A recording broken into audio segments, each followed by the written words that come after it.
Jamukan sariya bulon lajɛbagaw Cherif La Jabaramuso kan an b'aw fo k'aw waleɲuman dɔn ko an bɛ aw ka jamukan kɔnɔ sariya bulon jamukan don. Jamukan tɛmɛnen na an kun ye laseli kɛ k'a fɔ min ye nin cakɛda ye Laboratoire National de la Santé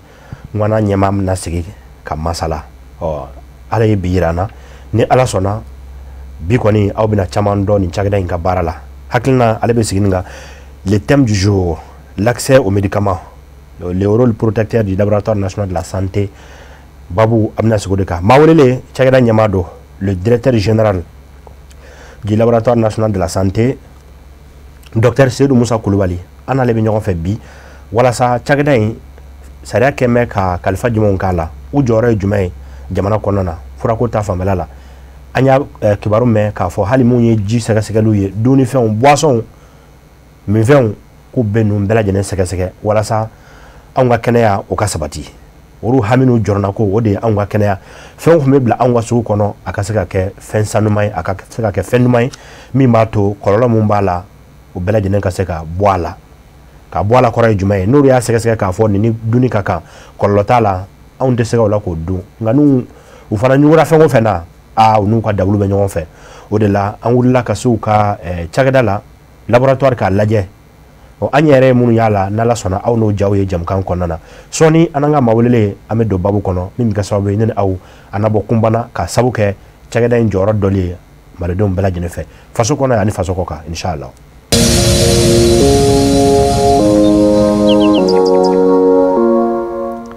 Ka foli ani waleɲuman dɔ k'o kɔrakura aw yɔrɔ k'aw ka jamukan don sariya bulon jamukan min ye aw ta ye an bɛ aw de kama monsieur le directeur k'i fo k'i waleɲuman dɔn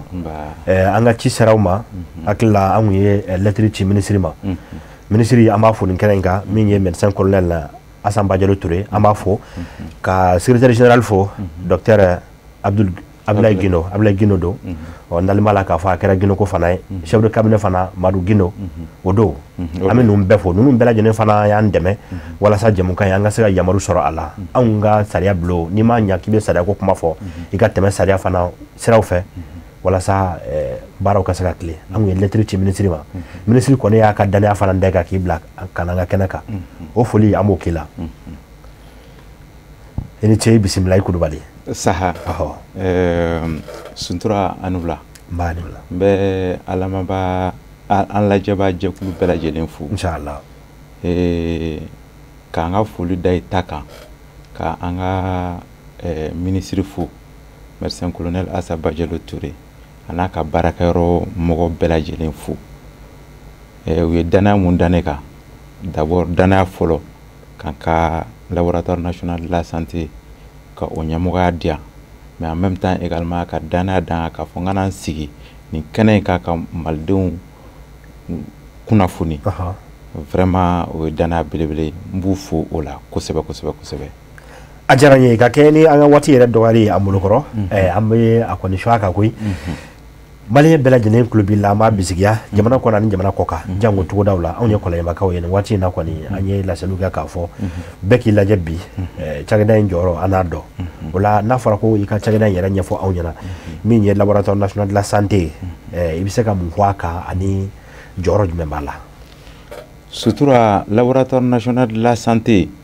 ye baarakɛda ye mun bɛ baara kɛ ministère de la santé et développement social ka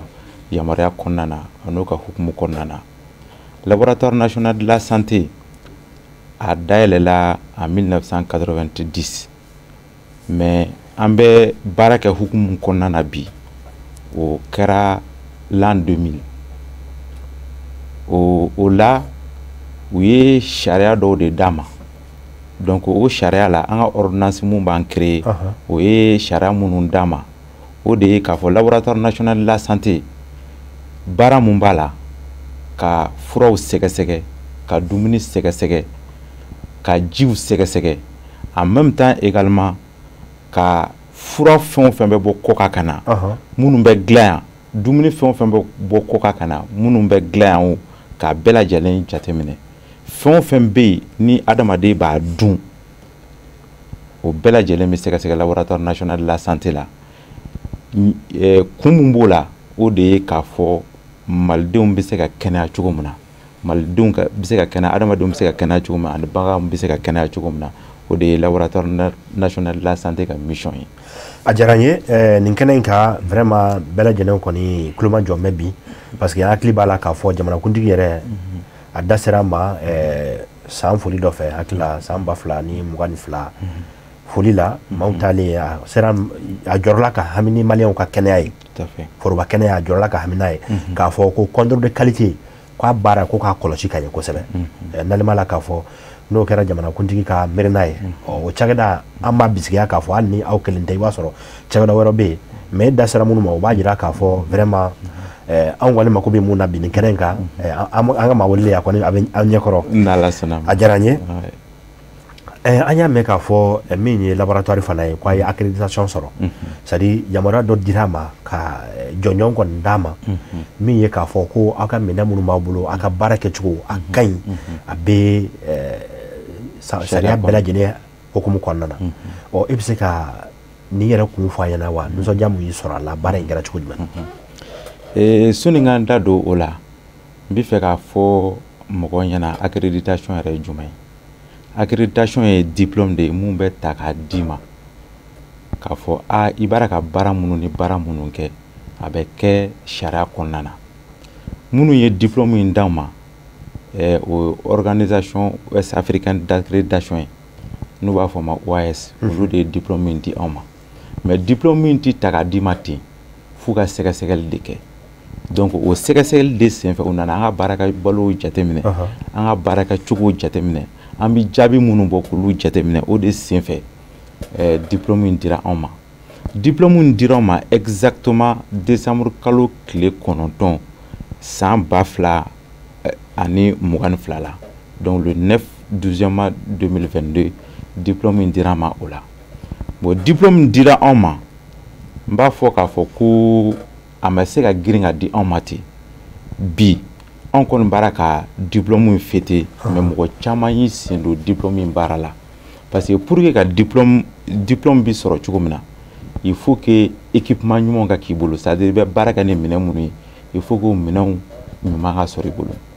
en même temps également il faut que baarakɛla minnu b'i bolo minnu bɛ baara kɛ il faut que o baarakɛlaw yɛrɛ ka former ka ɲɛ kosɛbɛ donc n'o o bɔra yen tugun i bɛ jaabi minnu di il faut k'o jaabi ninnu yɛrɛ ka dilan ka ɲɛ o tɛ kɛ tile kelen o tɛ kɛ san kelen o tɛ kɛ san fila donc o kɔrɔ de k'a fɔ ko directeur fɔlɔ minnu tɛmɛna k'a daminɛ professeur Gassou Kanouté la ka na professeur Ousmane Doumbia la ka na professeur Benoît Kumare la olu bɛɛ y'u jɔyɔrɔ fa ni accréditation ɲinini na fo ka se anw ma bi donc an b'a fɔ k'a fɔ ko tile kelen baara tɛ tile fila baara tɛ donc san caman baara de don mais don min na diplôme bi di anw ma ko belebeleba de tun don a don mun na parce que diplôme min dira anw ma a y'a sɔrɔ service public minnu bɛ yen farafinna minnu bɛ CFA dun ni an bɛ tubabukan fɔ o y'a sɔrɔ minnu service public la anw fɔlɔfɔlɔ de y'a sɔrɔ anw fɔlɔfɔlɔ de y'a sɔrɔ n'i y'o jateminɛ Côte d'Ivoire bɛ yen Burkina bɛ yen Niger bɛ yen Sénégal bɛ yen mais olu bɛɛ la anw fɔlɔfɔlɔ Mali laboratoire national de fɔlɔfɔlɔ y'a sɔrɔ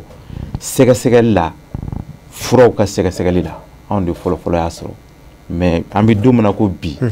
ɲinan yɛrɛ Burkina y'a sɔrɔ o yɛrɛ kɛra mois de novembre kɔnɔna na Burkina y'a sɔrɔ mois de novembre kɔnɔna na donc o sɔrɔla hali o tɛ tɛmɛ tile dama dama ka fɔlɔ Burkina y'a sɔrɔ mais anw de kɛra fɔlɔfɔlɔ ye k'a sɔrɔ donc o ye nisɔndiya belebeleba ye k'a fɔ vraiment mɔgɔ kan ka i yɛrɛ waso ni fɛn mun ye bi i waso ni fɛn mun ye bi k'a fɔ ko vraiment an bɛ an ka jamana ɲɛmɔgɔw fo o la kosɛbɛ parce que olu ka dɛmɛ fɔlɔfɔlɔ ye olu ta ye ka an yɛrɛ ka dɛmɛbaa jɛkulu fo dɛmɛbaa jɛkulu ye jumɛn projet Suède ale y'an dɛmɛ kosɛbɛ ka équipement ninnu san n'o o bɔra yen USAID ka projet dɔ bɛ yen n'u b'a fɔ ma promotion de la qualité des médicaments plus olu yɛrɛ y'an dɛmɛ pour que an bɛ se ka an ka fɛn ninnu qualification kɛ k'u maintenance ka cogo min en même temps ka mɔgɔw former ka tila ka an yɛrɛ accompagner mais n'o bɔra yen foli bɛ taa baarakɛlaw yɛrɛ ma parce que olu de tɛgɛ b'a la olu de ka baara don donc olu yɛrɛ bɛ fo donc nisɔndiya ko dɔ bi vraiment k'a fɔ ko vraiment c'est un concours de circonstances qui a fait que on a eu ça aujourd'hui a diyara n ye teliya la an kɔni ye nisɔndiya fana sɔrɔ n'a k'a fɔ Mali ka kɛ jamana fɔlɔ ye i da sera jamana hakɛ minnu ma mun y'a sɔrɔ ka bɔ san 2022 la an b'a bisikiya k'a fɔ presque san 2 bɛ ani Burkina ta cɛ presque laboratoire bɛ fɛɛrɛ jumɛnw sigi sen kan walasa fura mun bɛ don mun bɛ ka feere jamana kɔnɔna na dunfɛn minnu bɛ yen da sera minnu ma jamukan daminɛ na walasa ka se ka o contrôle yɛrɛ kɛ k'a ɲɛ fɔ ka lafiya sɔrɔ a kɔnɔna na. Nin ye question ɲuman ye. Laboratoire national de la santé comme bi an ka thème ye fura, le rôle protecteur du laboratoire national de la santé. Donc an bɛ taa o kan mais o la fura fɛn o fɛn bɛ don Mali kɔnɔ o furaw a ka kan laboratoire national de la santé k'a sɛgɛsɛgɛ sɔnni a ka di k'a fɔ k'a ka ta. O hukumu kɔnɔna na fura bɛ don ni sɔnni fura ka don fɔlɔ il faut que autorisation ka di fura ma. Autorisation ye jumɛn ye c'est-à-dire a bɛ ko ni visa n'i bɛ taa bɔ yan ka taa jamana wɛrɛ la i tɛ se ka don jamana kɔnɔ tant que ni visa ma di i ma. Donc autorisation bɛ ko ni visa. Donc ni fura bɛ bɔ jamana wɛrɛ la ka don an ka jamana kɔnɔna na il faut que visa de ka di a ma. Donc o visa ɲini senfɛ sɛgɛsɛgɛli b'a la. Sɛgɛsɛgɛli dɔrɔn tɛ mais sɛgɛsɛgɛli b'a la parce que n'i bɛna visa ɲini sisan partie dɔw bɛ yen a b'a fɔ o ma contrôle de qualité anw bɛ o de kɛ. Donc n'an y'o kɛ sisan baarada dɔ bɛ yen ko direction de la pharmacie et du médicament olu de ni an y'an ka jaabi di olu ma k'a fɔ ko fura ka ɲi en ce moment olu bɛ sɔrɔ ka visa di n'u b'a fɔ o ma autorisation de mise sur le marché o y'a yamaruyalen k'a fɔ k'a ka se ka ta mais fura bɛ don jamana kɔnɔ ni sira bakuruba 3 ye. Jumɛn jumɛn? A bakuruba fɔlɔfɔlɔ o ye jamana yɛrɛ ka centrale bɛ yen n'u b'a fɔ o ma centrale d'achat mun bɛ fura san jamana yɛrɛ ka hukumu kɔnɔ n'an b'a fɔ o ma pharmacie populaire du Mali. O tɛ se jamana ka bon o tɛ se ka fura san pour que maliyɛn bɛɛ bɛ se ka satisfait a la. Donc fura o tɔ o dilen don privé ma mais en même temps également partenaire dɔw bɛ yen dɛmɛba jɛkulu dɔw bɛ yen minnu bɛ se k'a fɔ aussi k'a fɔ k'u bɛ fura san ka na n'a ye ka na an dɛmɛ n'a ye. Donc nin fura catégorie fɛn o fɛn nin bɛɛ kan ka contrôler laboratoire national de la santé fɛ sɔnni a ka di maliyɛnw ma. Mais an bɛ don min na ko bi minnu bɛ san privé fɛ olu caman bɛ yen olu caman tɛ contrôler laboratoire national de la santé fɛ bi mais fɛn o fɛn bi ni jamana yɛrɛ b'o san parce que jamana kama ka commission dɔ bila n'u b'a fɔ o ma commission de réception o commission de réception na laboratoire national de la santé b'a la anw jɔyɔrɔ ye jumɛn ye c'est que ni fura fɛn o fɛn nana lot fɛn o fɛn b'a la anw b'olu de ta ka na n'u ye laboratoire kɔnɔna na k'o sɛgɛsɛgɛ k'a jateminɛ n'a ka ɲi n'a man ɲi. Donc ni an y'a jateminɛ n'a ka ɲi an bɛ sɔrɔ ka f'u ɲɛna jaabi d'u ma k'a fɔ k'a ka ɲi n'a ka ɲi tuma min u bɛ sɔrɔ ka a yɛrɛ kɛ. Donc fura fɛn o fɛn bɛ yen ni jamana b'a san ni Mali b'a san n'a bɛ tɛmɛ pharmacie populaire du Mali fɛ an bɛ danganiya k'a kan k'a fɔ an b'o contrôler an b'o jaabi d'u ma. Donc o tɛna bila malidenw ka bolo kan k'a sɔrɔ ni a ma lajɛ mais minnu bɛ yen ni privéw b'a kɛ halisa contrôle mɛ se olu ma kosɛbɛ dɔw b'a kɛ mais bɛɛ t'a kɛ. An bɛ se k'a fɔ 100 sarada la i b'a sɔrɔ mɔgɔ minnu b'a kɛ a tɛ tɛmɛ 5 ɲɔgɔnna kan bala ka fara pharmacie populaire du Mali ta voilà. Ni diyara n ye bi n'an ye contravention ta k'a lajɛ n'o o ye ka fura kɔni a dilan cogo la walima ka a kɛ kɛcogo dɔw la minnu tɛ sariya hukumu kɔnɔna na fiyewu ni anw dun y'o ye dɔrɔn an bɛ siran an bɛ jɔrɔ an bɛ hami an b'an ɲɛsin cakɛda kelen ma ala est-ce que nin sɛgɛsɛgɛla wa an jigi bɛ k'aw kan a jɔyɔrɔ ye jumɛn o ko in na de. Sisan an ka thème hukumu kɔnɔ halisa fura donni dɔrɔn tɛ parce que ni fura donna fura bɛ tila k'a di mɔgɔ ma ni fura dira mɔgɔ ma donc o kɔrɔ ye k'a fɔ ko a bɛ se ka transporter donc transport in kɔnɔna na a tatɔla ka bɔ nin yɔrɔ na ka taa nin yɔrɔ na fura bɛ se ka tiɲɛ ni o bɔra yen tugun fura maracogo fura bɛ se ka tiɲɛ ni o bɔra yen tugun mɔgɔ wɛrɛw bɛ se ka bɔ da yɔrɔ fɛ hali jamana yɛrɛ kama ka sariya minnu sigi k'a fɔ ko fura kan ka passer o fɛ u bɛ se k'o infiltrer ka fura wɛrɛ don ka na n'a ye fo fura minnu bɛ di an ka mɔgɔw ma donc kuma ni kuma sanga ni sanga san kɔnɔna na an bɛ to ka yaala ka to ka taa pharmacie la ka to ka taa an ka dɔgɔtɔrɔso la hali dɔgɔtɔrɔso misɛnninw na ka to ka taa fura ta k'a jate minɛ yala fura minnu b'u bolo bi nin yɔrɔ in na est-ce que a kaɲi yala a maɲi donc o baara bɛ ka san o san ɲina an y'o baara belebeleba dɔ kɛ k'a daminɛ Kayi ka taa fo Kidali an sera k'o baara kɛ a bɛɛ hali Tawudeni an sera ka échantillon ta nin bɛɛ la k'a contrôler i bɛ se k'a fɔ ko insécurité bɛ est-ce que aw sera ka taa nin bɛɛ la ne yɛrɛ tun bɛ ɲininkali kɛ voilà ale ye Kamara Gana o voilà est-ce que an bɛ se ka taa nin bɛɛ la alhamdulilayi an ka mɔgɔw ma se ka taa nin bɛɛ la mais minnu b'a ɲɛmɔgɔya la olu ye fɛɛrɛ dɔ tigɛ fɛɛrɛ ye jumɛn parce que n'i y'a jateminɛ halisa dɔgɔtɔrɔsow bɛ nin yɔrɔ ninnu na halisa dɔgɔtɔrɔw bɛ nin yɔrɔ ninnu na u baara ka baara kɛ donc an y'o dɔgɔtɔrɔ ninnu wele ka na an y'u wele ka na an bɛ baara kɛ cogo min na an y'a ɲɛf'u ɲɛna n'a taara nin yɔrɔ in na an bɛ fɛ ka fura ta nin yɔrɔ in na donc a bɛ taa nin yɔrɔ in na a bɛ fura ta n'a ye fura ta a b'a labɛn n'a y'a labɛn a b'a ci an ma an b'a contrôler donc c'est comme ça que an y'olu former dɔgɔkun kelen kɔnɔ Bamakɔ yan u formelen Bamakɔ yan u seginna ka t'u ka yɔrɔ la donc maintenant an ka sɔrɔ ka yamaruya d'u ma u ka yala parce que an b'a kɛ cogo min na outil dɔ b'an bolo ni OMS Organisation mondiale de la santé a développé n'u b'a fɔ ma outil MEDERES o outil MEDERES a b'a jateminɛ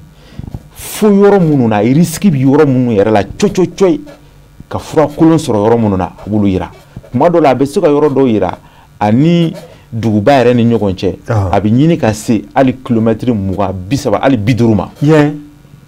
donc u bɛ taa nin bɛɛ la ka taa fura ta n'u ye nin ta u bɛ sɔrɔ k'a labɛn k'a ci ka na anw ma donc an sera ka fura ta Kidali an sera ka fura ta Gawo an sera ka fura ta Tawudeni an sera ka fura ta Tɔnbɔkutu donc tɔ ninnu na Kayi an yɛrɛ taara olu la Kayi Sikaso Segu Mopti an yɛrɛ taara olu la ka taa fura ninnu ta k'a contrôler donc o kɔrɔ de k'a fɔ ko an bɛ yaala sanga ni sanga ka furaw jateminɛ halisa fura minnu bɛ mɔgɔw bolo n'a sɔrɔ u kaɲi ou bien n'u maɲi k'u sɛgɛsɛgɛ n'an y'o jaabi sɔrɔ sisan o t'a bannen parce que jaabi ninnu tɛ garder n'an ye jaabi ninnu sɔrɔ sisan ni u maɲi n y'a fɔ n ka kuma daminɛ na direction de la pharmacie et du médicament an bɛ jaabi minnu maɲi an b'olu di olu ma donc olu bɛ lettre kɛ k'a bila ka taa an y'a ta yɔrɔ minnu na k'a bila ka taa o direction régionale de la santé la olu bɛ papier kɛ k'a fɔ ko u k'a labɔ k'a fɔ an ye nin sɔrɔ nin yɔrɔ in na nin maɲi u k'a labɔ donc ɲina an y'a baara kɛ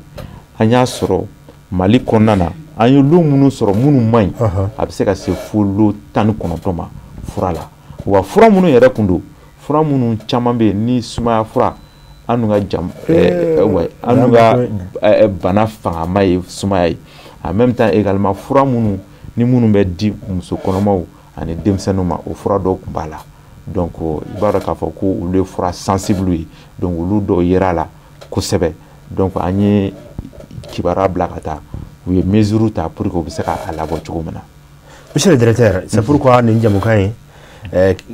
jamukan kɛrɛnkɛrɛnlen bɛ anw fɛ yan nɔ mun ye kɛnɛya jamukan yɛrɛ magazine de la santé mais an y'a bila nin cadre kɔnɔ parce que e bɛ ka minnu fɔ nin an bɛ ninnu bɛɛ bila sariya minɛn kɔnɔ tout à fait prévention de don kɔlɔsiliw de don jateminɛw de don e filɛ ka minnu fɔ nin ne yɛrɛ kɔni ye nimisiwasa dɔ sɔrɔ a kɔnɔna na denmisɛnninw ni muso kɔnɔmaw b'u yɛrɛ sɔrɔ fɛn o fɛn na lakana na ka se k'u fɛn dɔw sama ka bɔ u minɛyɔrɔ la vraiment o ye koba ye mais nin bɛɛ kɔnɔna n'i y'a lajɛ i b'a sɔrɔ gɛlɛya dɔw fana bɛ aw kan baara nin yɛrɛ nasiraw la o gɛlɛyaw i bɛ se k'i da don o la ka dɔɔni fɔ an ɲɛna hali ni mɔgɔ kulo t'a la. ok hali ni mɔgɔ kulo t'a la baara o baara gɛlɛya tɛ ban na gɛlɛya fɔlɔfɔlɔ ye jumɛn ye o ye halisa c'est vrai dɛmɛbaajɛkulu y'an dɛmɛ ka caman kɛ mais halisa yɔrɔnin dɔw b'an jɛ parce que machine belebeleba dɔw b'an bolo halisa minnu bɛ yen minnu tɛ baara la donc an b'a ɲini ni mɔgɔ bɛ se k'an dɛmɛ parce que an b'a dɔn k'a fɔ jamana sisanama a ma nɔgɔ jamana kelen ma k'a fɔ k'a bɛ fɛn bɛɛ ta dɔw ye dɔw ta mais halisa laboratoire national de la santé a nafa ka bon jamana ma kosɛbɛ ni mɔgɔ minnu ɲɛ bɛ anw na ni mɔgɔ minnu tulo b'an na n'u bɛ se k'an dɛmɛ pour que halisa machine belebeleba minnu dɔw b'an bolo n'olu tɛ baara la halisa n'u bɛ se k'an dɛmɛ pour que olu bɛ se ka baara kɛ cogo min na vraiment o ye an ka ɲinini belebeleba ye n'o bɔra yen tugun laɲini dɔw b'an bolo machine dɔw bɛ yen parce que n'i y'a jateminɛ sisan c'est que a bɛ san 1 san 2 ɲɔgɔnna bɔ Gambie siro dɔ nana di denmisɛnninw ma a yɛrɛ kɛra denmisɛnnin dama ni sata ye ka se fo mɔgɔ 40 ani dama ni ɲɔgɔn na yɔrɔ tiɲɛni barika bonyana dɔɔni mɔgɔ kelen yɛrɛ n'o fatula furako ta fanfɛ o ye belebeleba ye kuma ti fo ka se mɔgɔ 40 ɲɔgɔn na ma a sɔrɔla k'a fɔ ko fɛn dɔ de tun faralen don siro in kan mun tun t'a dɔ ye donc an bɛ fɛ k'a lajɛ siro fɛn o fɛn bɛ yen n'o bɛ di maliyɛnw ma sisan an bɛ fɛ k'a jateminɛ pour que an bɛ se ka o ɲini o siro in kɔnɔna na cogo min na donc o siro o appareil min bɛ se k'o kɛ a appareil b'an bolo mais yɔrɔ dɔw b'a jɛ donc an bɛ wele k'an bila mɔgɔw ma olu y'an ka gɛlɛya dɔ ye ni mɔgɔ minnu bɛ se k'an dɛmɛ pour que an bɛ se k'o bila o point cogo min na pour que an bɛ se ka o contrôle kɛ k'o fara an bɛ baara mun kɛ k'o fara o kan. a diyara ye monsieur le directeur an ka waati yɛrɛ kɔni bɛ n'a ka ban bolo ka ban n'o tɛ ɲininkaliw min bɛ ne bolo bi maaw kɔni mais an b'a waati wɛrɛ an bɛ sɔn ka nasigi kɛrɛnkɛrɛnnen dɔ kɛ nin ko in kan halisa a ma ban sisan ni an ye jateminɛ kɛ i da sera nin gɛlɛya ninnu ma mais ni gɛlɛya ninnu fɔ i b'a sɔrɔ laɲini dɔw bɛ aw yɛrɛ la n'i y'o fɛn bɛɛ di aw ma sisan nɔ i b'a sɔrɔ aw fari bɛ foni ka tɛmɛ nin kan kosɛbɛ i bɛ se k'o laɲiniw fɔ an ɲɛna an mago bɛ fɛn mun na sisan i da sera mun ma o ye gɛlɛyaw ye mais fɛn jumɛn bɛ yen nɔ bi ni o sɔrɔla aw fɛ vraiment kuma foyi tɛ yen an bɛ aw yɛrɛ fo k'a barika la Sirifila tele an b'a fo k'a barika da k'an ka ministre yɛrɛ fo kosɛbɛ munna an bɛ aw fo parce que nin y'a siɲɛ fɔlɔ ye ne kɔni hakili la k'a fɔ ko an bɛ wele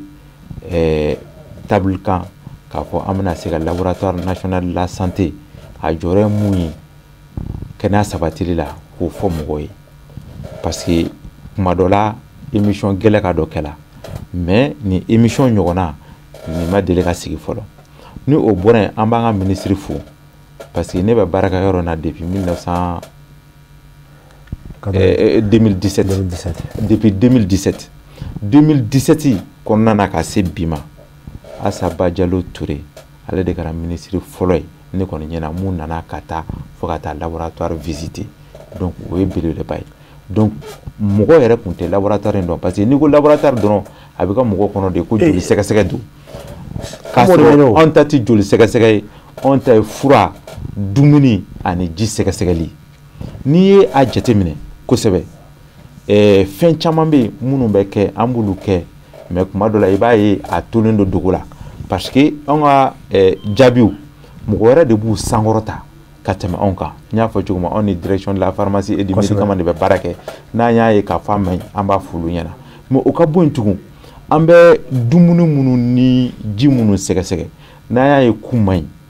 ɲi baarakɛda dɔ bɛ yen ministère de la santé kɔnɔna na n'a bɛ f'o ma ko agence nationale de la sécurité sanitaire des aliments an bɛ an ka jaabi di olu yɛrɛ ma olu yɛrɛ b'a sankɔrɔta ni o bɔra yen tugun direction générale du commerce et de la concurrence et de la consommation